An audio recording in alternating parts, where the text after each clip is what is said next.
Good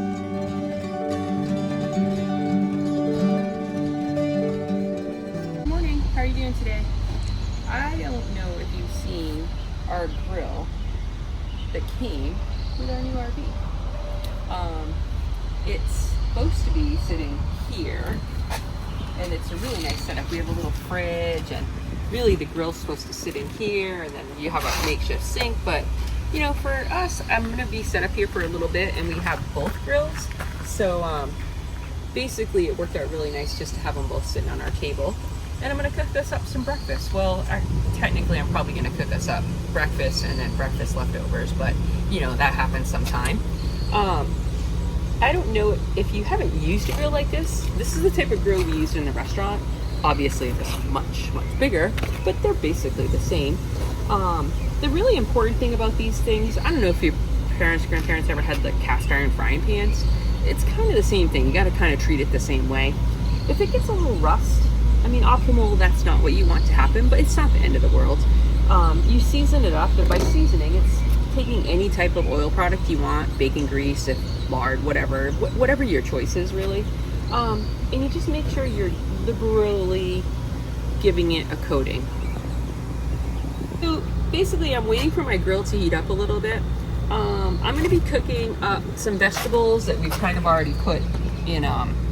Really, I just didn't want to carry everything outside. The fridge out here, we kind of use it more as a soda fridge and that sort of thing.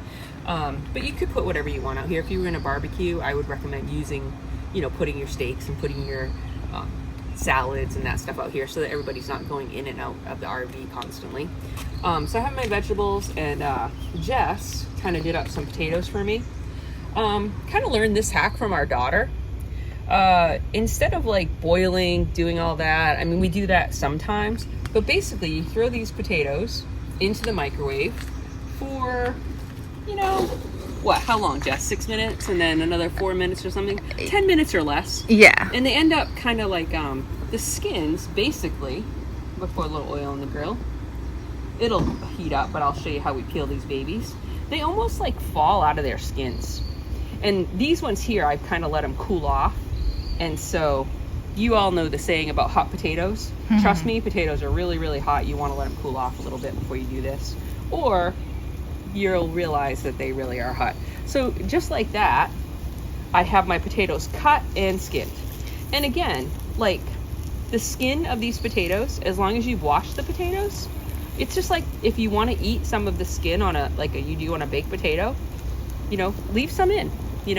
Actually, Teddy, one of his favorite foods is when I take a little bit of this potato skin and I leave a little potato on it and give it to him as a treat.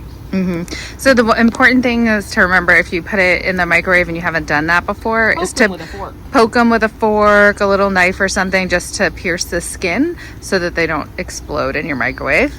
And then April's really great about hot things in her hands. Well, that's because I worked in a kitchen and I have no longer have heat receptors on my fingers. I don't have as good a tolerance as she does, so sometimes I take I don't recommend it, but it doesn't hurt me. my little steak knife, and I peel them really quick because I can't hold on to them that long. But however you do it is perfect. But it's actually, it's so simple and easy, and I really don't lose any potato. Exactly. Especially if you're peeling a potato with a knife that's cold, you know how much potato, or even a peeler, you actually lose. So I mean, what did I lose?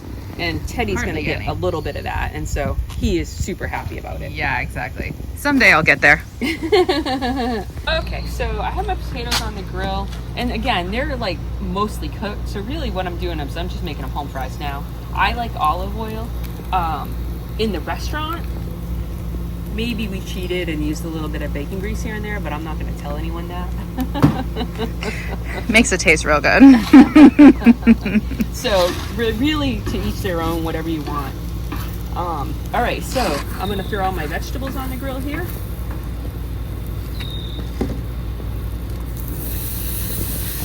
And we have a variety.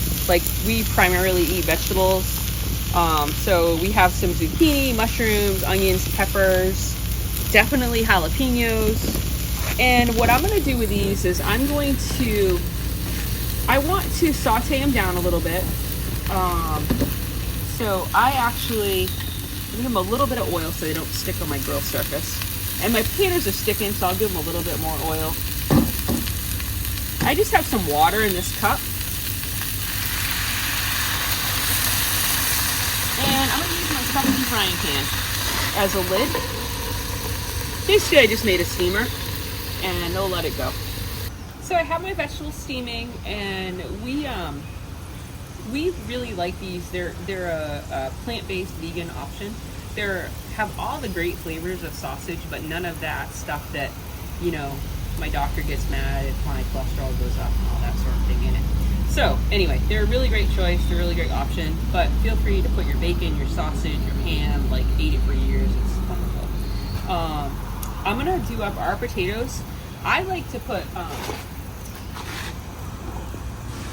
several different spices in ours. So one of my favorites obviously is garlic powder. So granulated garlic powder, whatever I can buy at reasonable price at a, I don't buy these spices at even though it's just the two of us, I don't buy these things at my local grocery store. I buy them at a big box store because they're just, for us, they're so much more affordable. We use spices in everything we cook.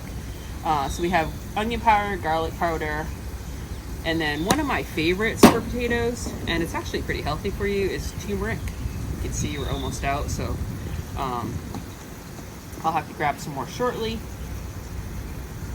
And then salt and pepper.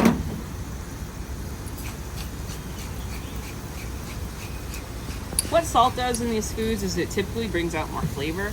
And so if your food's tasting or not tasting very flavorful, sometimes you can just give it a little bit more salt. And everybody has a different salt profile. Like what tastes good for one person for salt may not taste as good for another. And it also, how hydrated you are has to do with how you taste salt as well. So salt is one of those things that's important for us to have, and it really makes food taste better, so don't be afraid of it. All right, so if you look, I kind of was patient with my home fries, and look at how nice and like a nice, I'd call it caramelized they are. They're nice and brown. And you're gonna notice with these grills, they're just like regular grills. Wherever the heating probes are underneath, you're gonna find hot and cold spots on your grill. So you just need to learn your own grill and know where they are.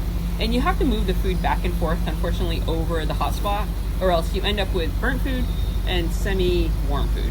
So again, every grill is different, and the more you use it, the more comfortable you become with it. And it is just you know, the big commercial grills that you spend a lot of money for gives us a nice even heating surface, but you're not gonna find that in a little grill like this.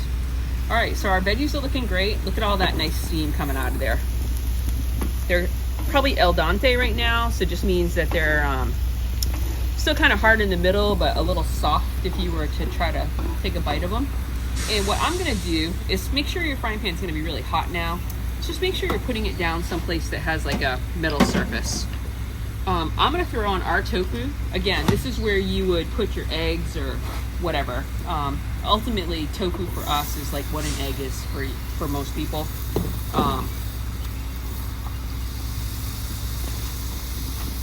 And then right here, when I cook outside, do a lot. I just have a bucket with a little bit of warm soapy water, and that way I can go back and forth to that to wipe my hands. Not a lot different than when we're in the restaurant and you have some buckets throughout the kitchen or whatever, because that's how we keep all clean and sanitized. All right, so same thing. I'm gonna, if you've never had tofu before and you're curious about it, it doesn't really have much of a flavor. We typically, there's different versions that come in the store that you can buy in terms of their firmness. Like this is the extra firm. So they've taken out most of the liquid. And so it has a texture, Jess, I don't know, how would you describe the texture? Not meaty so much, like mushroomy maybe? It's like a little spongy, I feel like I would say.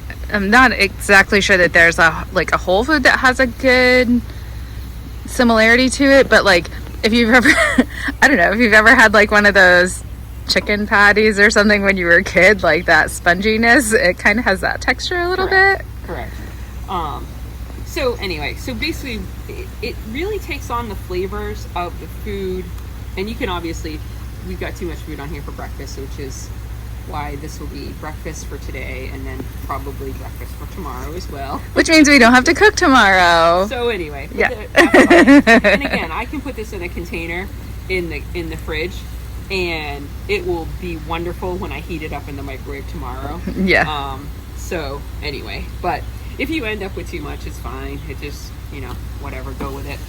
And again, if I leave my vegetables here, I didn't put any more water on them because they were nice and soft when I turned them. And really what I'm going to do is I'm going to kind of when you put a bunch of food on a grill like this, the volume of the grill is so small that it really takes a lot of heat out of the griddle. And so it'll take a little bit of time for it to kind of stay in the same spot to be able to get a nice browning on my tofu. And tofu will take and get a little texture to it. Really, I'm just trying to heat it through because it's really kind of done. And so just kind of waiting a little bit now. Okay, well, April's working on that stuff. Obviously, breakfast looks delicious and I'm getting hungry, but breakfast isn't the only thing that you can cook on these griddles. You can cook so much stuff, which is what corn in the cob. Yeah, you did corn on. We did peas. That was the first ever. Peas. Which was interesting, but it worked. It was scary. Yeah, it was scary. The dog did benefit some from that because a few rolled off, and he loves peas. When I was trying to put them on a plate. Yeah. But you can cook if you eat meat. There's lots of meats you can cook. You can put sausage on it. You can do burgers. You can do steaks. You can do all kinds of things. You just have to make sure you let it get nice and hot so you sear those meats when you put them on. Lots of different side dishes and veggies that anything you would cook in a frying pan, you can cook in one of these griddles. And then obviously pancakes, because pancakes are really delicious on a griddle like that. Our granddaughter came over and helped us cook some pancakes, and they came out amazing. Yeah, we used a big like stool so she could be standing up here, so she was actually way up here and able to turn the pancakes. Yep. She did a pretty amazing job.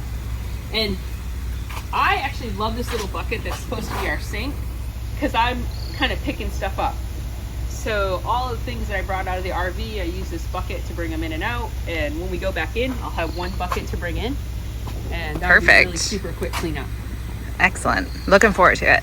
So the nice thing is I got, pretty much every inch of this space covered here. But Jess had a couple pieces. We had a leftover loaf of, wheat homemade bread. And so she's like, can you put these on there? Of course you can put those on there. There's always room in the grill. Let's see. My buddy Ethan. Maybe not so much room. Well, my buddy Ethan, he was famous for it. He was one of my cooks at the restaurant and Wendy's son. And him and I would be like totally slammed, like lobby full of customers and way too many pancakes ordered at the same time. And we would, he was a master at putting every single thing on the grill and finding all these little places where it was really hilarious. So anyway, so these are almost done. They're grilling up pretty good. So I want you to take a look at these. So I'm kind of patient with them. And now watch what happens when I turn them over. Ooh, looks good. Yeah, and so you can definitely see where the grill is more hot. So in the same amount of time, these ones here in the corner, haven't really gotten that nice char on them. So I've been moving things back and forth a little bit.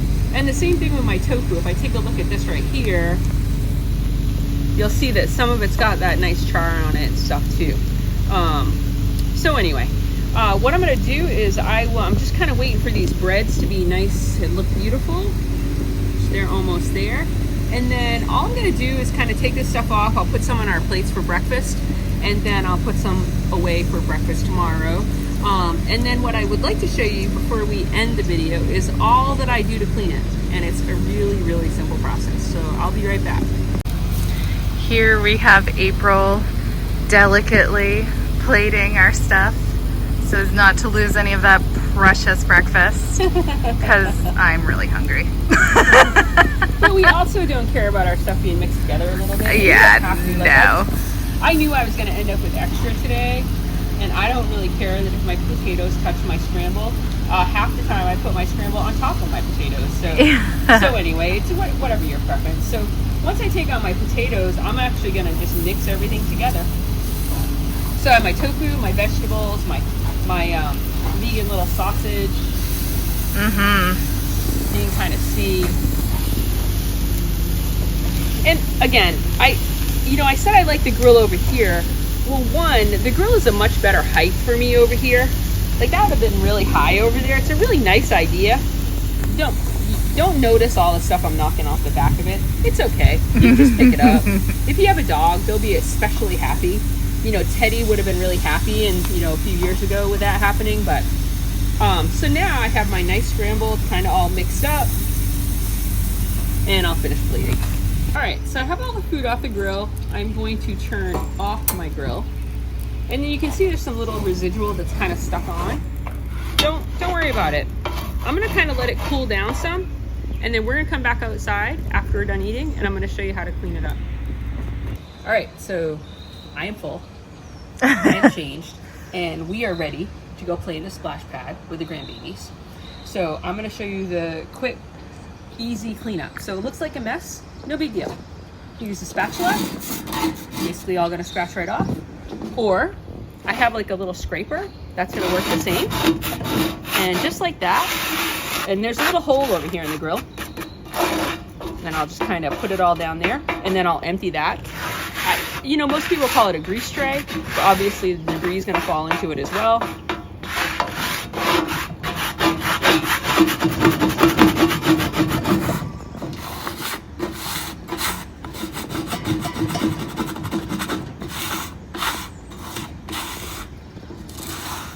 All right, so she's looking pretty good. A little bit of debris here and there, not a big deal. It's a grill, it's fine. All right, so now I have we're gonna use olive oil because we try to eat a plant-based diet. So if you take a look, I'll season up my grill. And if I want to scrape a little bit more of that off, I can. That was initially where I put the potatoes on the grill. Potatoes are a lot of starch and sugar. Starch, carbs, and sugar. All fancy words for sugar. That's it. It's all good. And again, when I go to cook on this the next time, I'm going to start with putting a little bit of seasoning on it. Seasoning would be your shortening oil, whatever you want to call it. And kind of giving it a little scrape again. And it's more than cooled off, so I can easily touch it and all that sort of thing. I'm going to just get rid of my spatula.